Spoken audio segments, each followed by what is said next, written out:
Hey everyone, welcome to Cultivate Propagate. My name is Chelsea and I'm really excited to have you here to go over my top 3 favorite plants for February right now.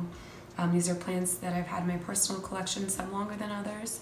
I just wanted to go over, what they're called, how I've been taking care of them, and what they've done for me so far.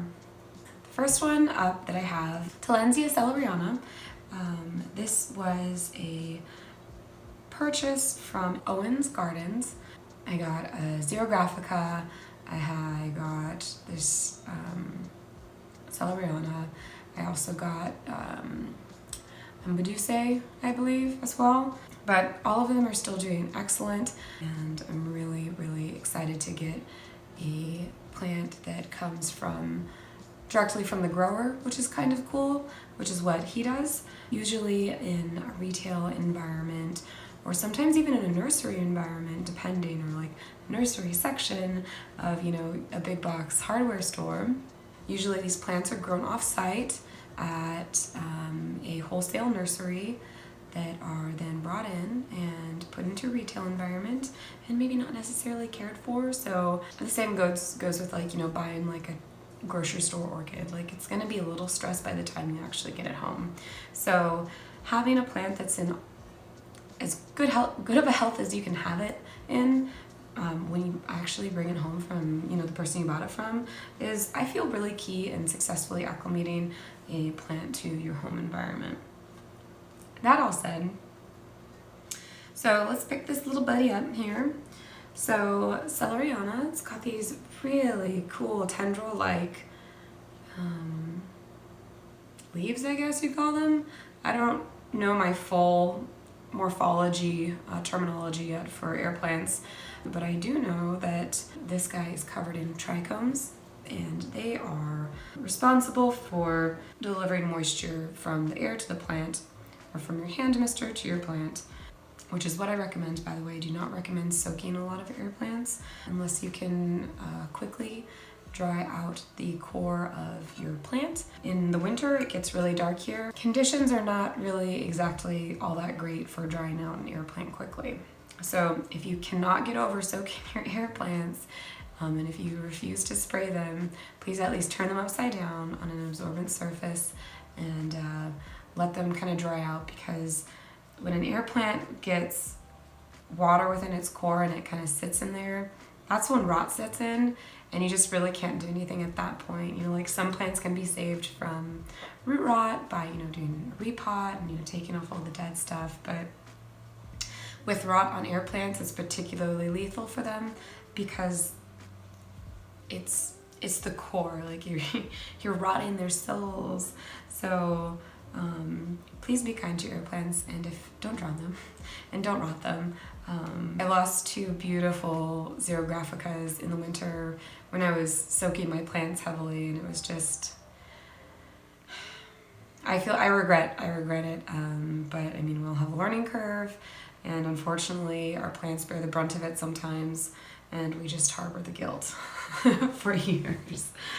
But yeah, so what I do with this one is in all of my air plants, for the most part, I just spray it down with a fine hand mister. I have a pressurized hand mister, so it's got like a little pump on the top, so it you can pressurize the interior of your spray bottle, and then you just press a button, and it has an adjustable nozzle, so you can adjust how fine or how kind of drippy you want your spray, and just kind of give it a little spritz. This one's kept in a humid environment, or relatively humid environment. It is winter, so the air dries out, so I've got my humidifier running in my office, and that's where this one lives, along with a bunch of other plants. So it's kind of cuddled up with its buddies. So there's a local humidity that's probably a little bit higher due to everyone's substrate being wet, and evaporation happening, and all that other good stuff that helps boost humidity. I really don't have to do much. What I do have it in here, though, and I don't really keep it wet at all. It just kind of absorbs whatever humidity it gets from the air, and whatever that when I'm spraying my plants kind of drips down into it. But I do have it kind of loosely, kind of packed with a little tiny bed of sphagnum moss, long strand sphagnum moss. long strand isn't like this long. You can get the nice stuff for repotting your new fejeensis, which I will also be doing hopefully a video on probably around next month. Yeah, sphagnum moss can get really long, and you can use it to kind of make these really pretty displays that, new fejeensis orchids, which I have a couple of, are kind of displayed, and one really needs actually both of them really need a repot. But yeah, so in terms of light, this one just kind of gets some intermediate like light from my floor lamps that are kind of like pointing at the kind of area that it's in over there. Just kind of hangs out. I mean, I don't really pay attention to this one, to be perfectly honest. I mean, I check it over and make sure everything's all good and groovy, but it gets, a minimal amount of like, supplemental light. My office is very dark, but I blow it up with lights. And a little bit of water. It's somewhat near to the humidifier, and I think it really likes that. It's not like directly on it, it's about like 3 or 4 feet away. And it's also cozied up with its plant buddies, so I have a feeling that, the humidity, it's really liking it. It's put out a ton of new growths that I've just kind of noticed over the past couple weeks. I'm like, hey, you used to be kind of like curved. If you look at a lot of the Celeriana photos on Google, you'll see a lot of them are kind of like curved or like hooked, they have like little claw paws, and this one's kind of branched out and done a really pretty little thing. Another cool thing about air plants, they're trichomes and they're very interesting shapes, is that they will also produce roots. So I'm not sure if this is focusing, but this, if you see that little green nubbin right there, that's a root. So what I've noticed is that with the air plants is if you have it, on top of like, soil and like another plant, like if I put that in this pot or this one, or even the sphagnum moss, which is where this root is grown, that it'll actually put out roots, which is kind of cool. All right, so this next plant is right here. This is the banana plant, or Musa basjoo. And this is a purchase that I got from the Northwest Flower and Garden Show out here in Seattle, Washington a couple weeks ago. It was from N&M Nursery, and they are based out in Hubbard, Oregon. Got my notes right there, obviously. But I wanted to give them a shout out because all of the plants that I've gotten from them are doing really well. They had a great display. If you're familiar with the convention hall at all in a plant context, you'll know that it's very dry there, because that's just what happens with temperature controlled air in a large building in the winter. So despite all that, they're doing great. I got a bunch of alocasias from them.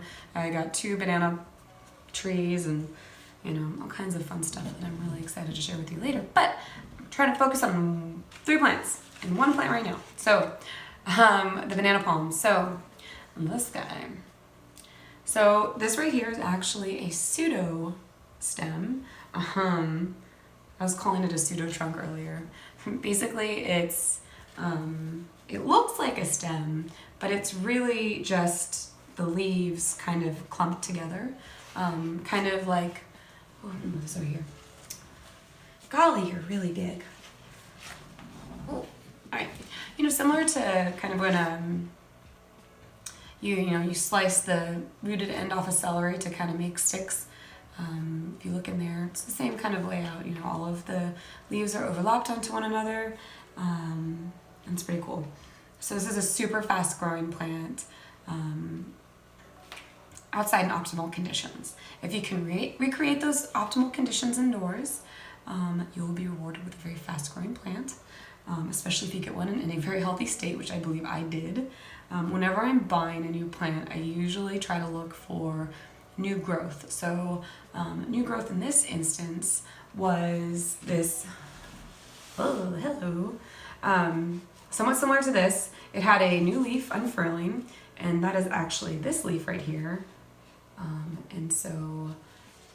And by the way, in the context of like a couple weeks, 1, 2, 3, are you kidding me? This is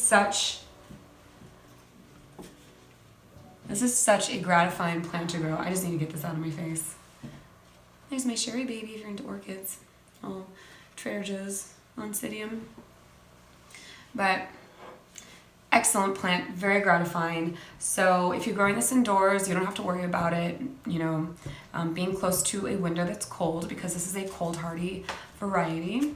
You also don't have to worry about direct sun really scorching the leaves, but always kind of listen to your plant, because sometimes what, you know, it's doing in your home might not exactly be what happens on paper. So disclaimer there, just kind of pay attention to your plant, listen to what it's trying to say to you, or see what it's trying to say to you. But yeah, super cool plant, very gratifying to grow because it is super fast growing. And I've been into orchids lately, and you know, we're in the middle of, we're at the tail end of winter right here, even though it's like another month. And it's been pretty dark, which has made everyone very kind of like droopy and sad. So it was kind of a breath of fresh air to have something growing so fast. That's a great plant. Its leaves have a very like, very luscious, like very rich texture. They feel kind of smooth and somewhat rubbery, but not in like a gross way, but in a very like kind of nice way. Squeak, squeak. This does have brown tips. I'm not entirely concerned about it right now because, you know, the plant just came from the convention center, which is super dry and gross. And these are the oldest leaves, and it's such a fast growing plant. It's just gonna, you know, those are just gonna die off anyway soon. Right, let's recap. So light, it really likes bright light. It does like to be moist. It does not like to dry out, but if you've got an established plant in a big pot, like if the top like few inches get a little dry, I don't think that it's really gonna be too upset, but that's just my assumption from what I've seen. The soil right now is like a little damp. It's not too much, but you know, I feel like I don't really need to water it right now. Because this is like a fast growing tropical plant,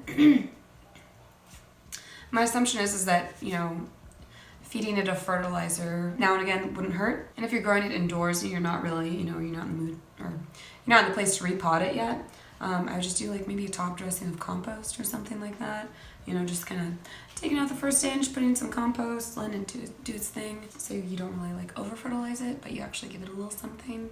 So this one's about a few feet tall if you measure from the crown or the base of it up, but they get pretty big, 12 to 18 feet, if not larger, in optimum growing conditions.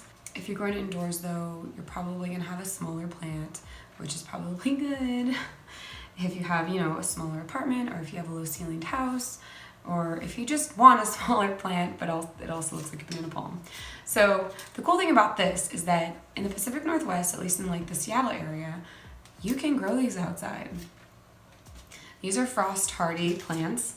It's not going to look nice during the winter, but you can definitely overwinter them outside, at least with an established plant. The rhizome is supposed to be a few degrees below freezing. It's supposed to be tolerant of that. And then the pseudostem is also cold hardy, but when you overwinter them, you basically, you know, winter's coming around, oh no. First frost, chop off all the leaves, cover with a tarp, mulch over it to keep it all warm and cozy for the winter. Then just count down the days until you can uncover it and let it do its thing. Like optimal growing conditions, it will reach full size in a season. These are such gratifyingly fast growing plants. I love it.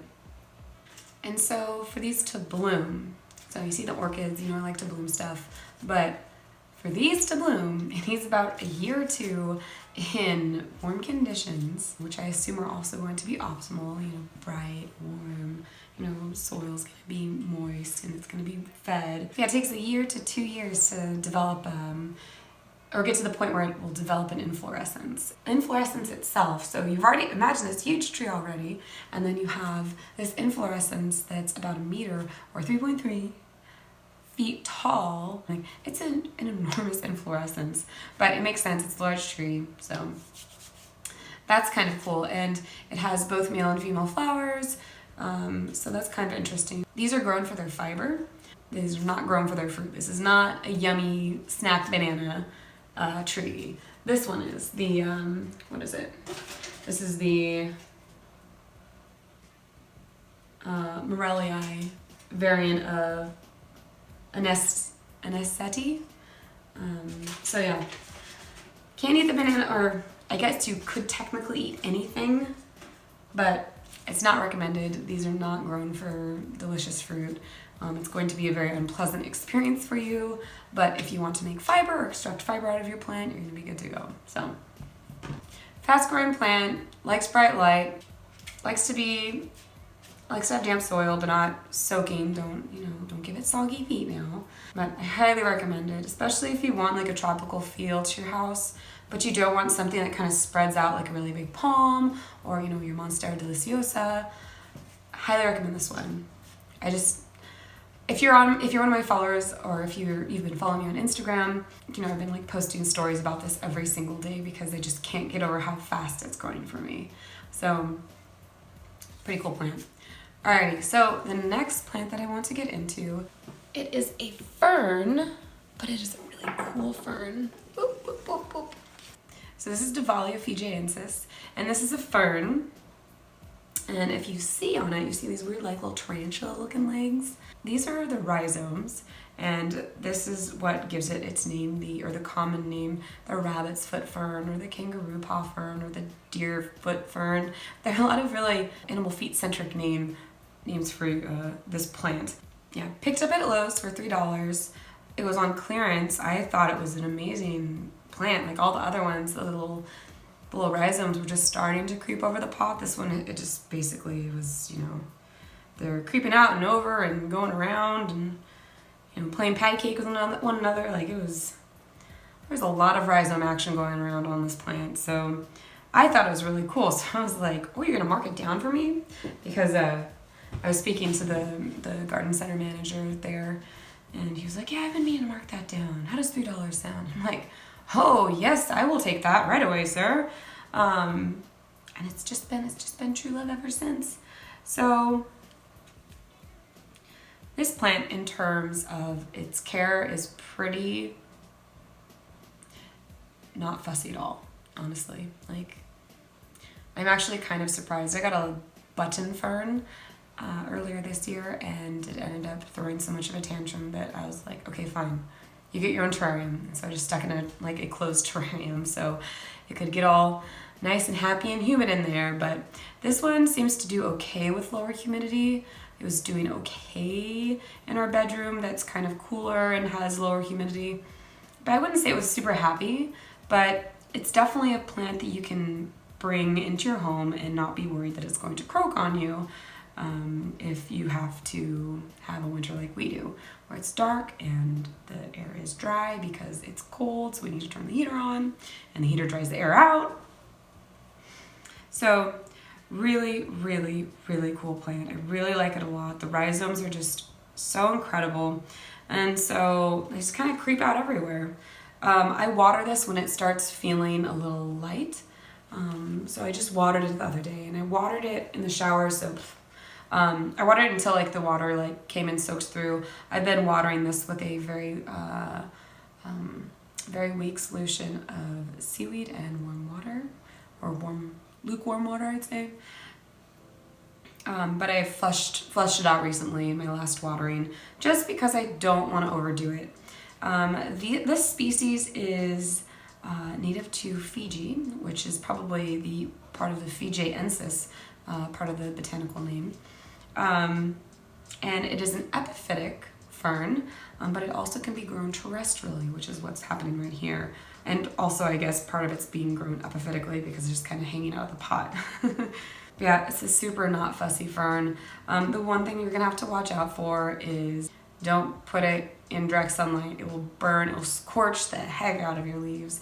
You will not have a happy fern. You'll have a lot of very discolored leaves that will then just not do too well for the plant. So that's also another reason why it was on clearance, is because it had been out in the greenhouse all summer, and it was getting a little bit of some direct sunlight, and didn't have some happy foliage, but it's all kind of come back. It's really rather incredible. And the way that you can propagate these, which is I think pretty interesting, is that you snip these rhizomes with one or two leaves growing out of it, and then you just kind of bobby pin it to the top of a semi-water retentive moist soil, and it'll start putting out roots, and Bob's your uncle. You got got a new fern.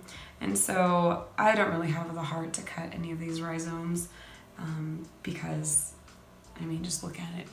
I have a thing for specimen plants, and if I have the room for it, I'll keep it. And I have the room for it right now, although it is definitely crowding some plants that it is also hanging with. So I might need to rearrange some things. But yeah, so intermediate light does great. An LED light. It's in my office with a lot of my other plants.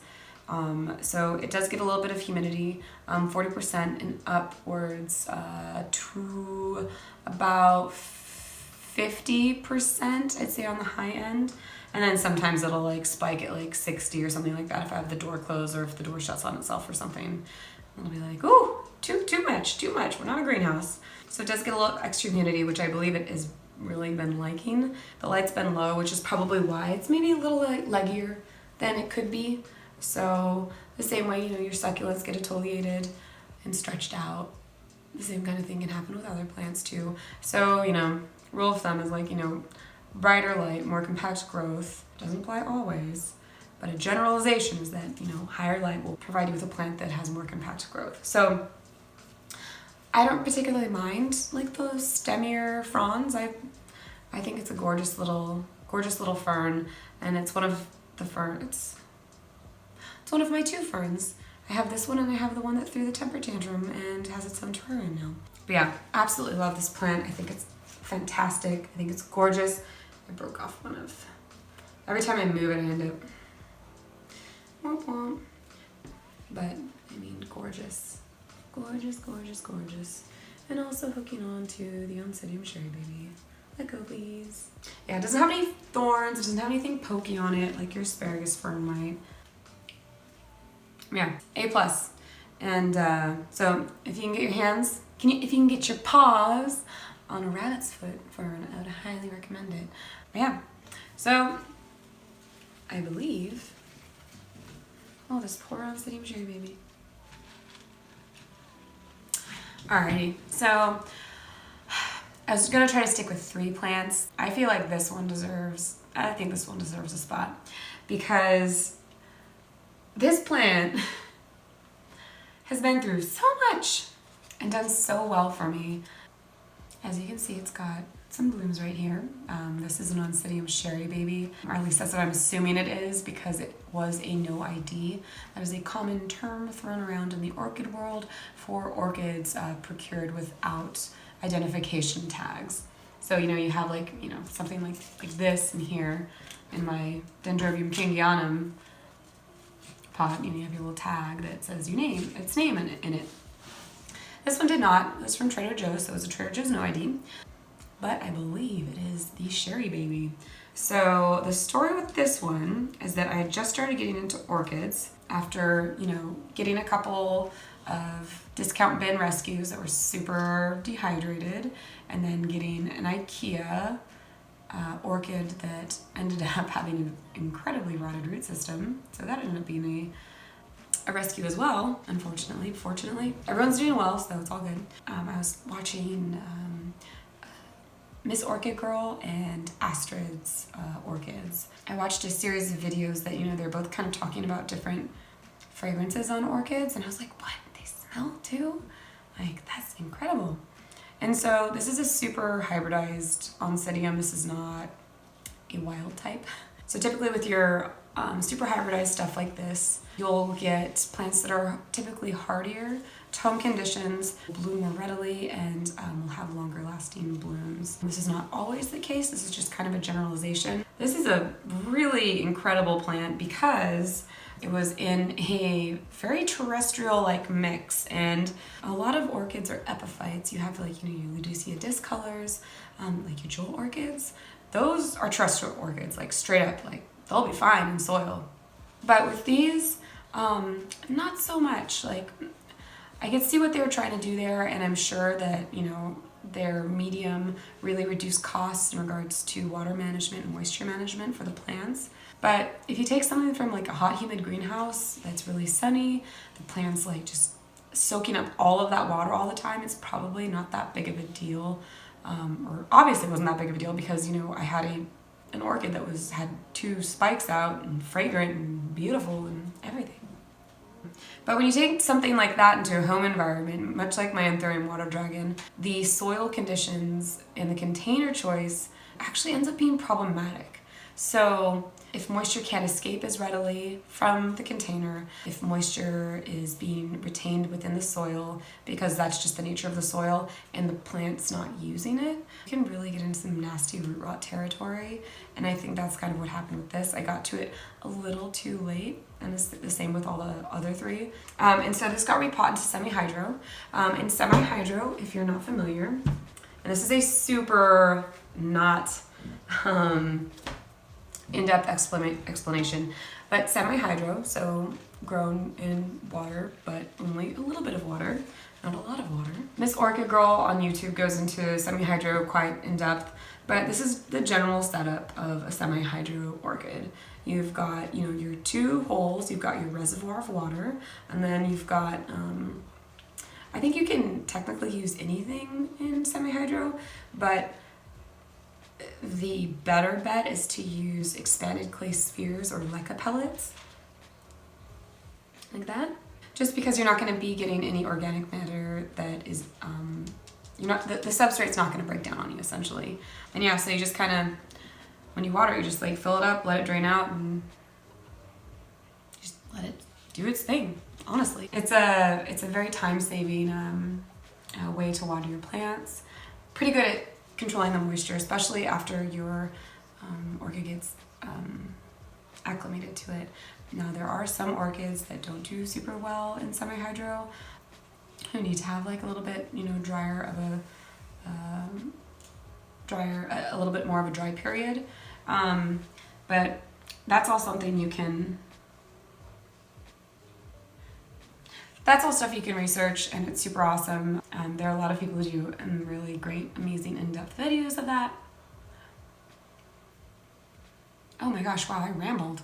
But yeah, basically, got it home from Trader Joe's, waited 3 weeks because it was Christmas or winter break, repotted it into semi-hydro. In the process, I made the ill-advised decision to rip off one of the old ugly pseudobulbs. And a pseudobulb is just this little, shouldn't be this wrinkled to be honest, but what can you do? It's an energy store for the plant. It is what can help it kind of bounce back from something like a repot like that. I should have left it on, unless your plant has a ton of pseudobulbs. Don't rip off pseudobulbs. That was such a bad decision. Yeah, so, it seems like it's putting out new roots, and it came with 2 flower spikes. The second spike actually went into bud and did not bud blast. And bud blast is a term that you'll hear in the orchid community when you have, a spike. So spike is, this whole thing, and it goes into bud. The flowers just kind of drop off or blast off. This can be due to just kind of stress from shipping or stress from environment change or conditions changing. And it's something that people don't like to have happen. So despite all of the things that this plant has gone through, it still went into bud and then it went into bloom. And the fragrance is so sweet. The other spike had, 4 or 5 times the amount of flowers that this one had. And it totally perfumed the area that I had it in. It was amazing. And it's like a sweet honeysuckle-esque scent.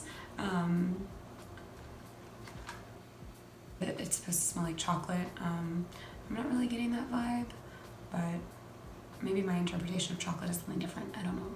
Also, growing conditions can make a plant vary from another of the same lineage. So that's kind of all interesting stuff, but definitely is one of my favorite plants of February. Alright everyone, thank you so much for joining me today. I hope you enjoyed these 4 houseplants that I brought out to share with you, and let me know if you get them too and what your experiences were. I really enjoy hearing your stories and your experiences about your houseplants. Totally hit me up with that stuff. I would love it. If you're not a follower already, go hit up Cultivate Propagate on Instagram and subscribe if you don't want to miss anything from this channel, and like it if you're into it. Alrighty everyone, thank you so much again, and have a wonderful day and happy growing. Bye.